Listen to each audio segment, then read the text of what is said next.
Welcome back mga katambalan, mga hot topic and issue pag-usapan natin. Update po tayo kay David Licao kung saan nga po itong si David ay kabi-kabila nga po ang mga naging schedule at dito nga lang po ay naglabas din itong si David ng video kung saan nga po ay nag-gym itong si David Licao po at kapansin-pansin nga po na napaka-dedicate talaga nitong si David pagdating sa larangan ng sports at maging sa pag-gym nito. Makikita yung dedikasyon nito na hindi pinababayaan itong si David ang routine niya ng pag-gym. Makikita dito na talaga namang seryoso at napakaganda nga ng katawan nitong si David na nito nga lang po ay naglabas din ng ilang mga photos na talaga namang napakaganda ng kanyang katawan.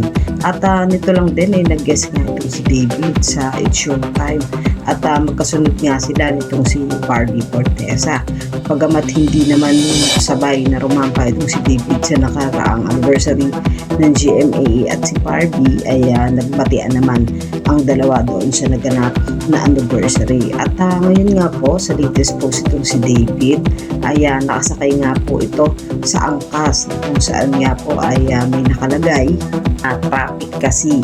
Kaya naman itong si David ay napasakay nga doon sa angkas na ipinost naman ni David sa kanyang social media account. Napaka-cute nga nito si David na nakangiwi pa nga habang sinasabi nga na traffic at nakaangkas sa motor. Yan po yung mga update natin ngayon kay David. Kaya mga katampalan, ano ang masasabi nyo? Comment lang sa comment section at pag-usapan natin.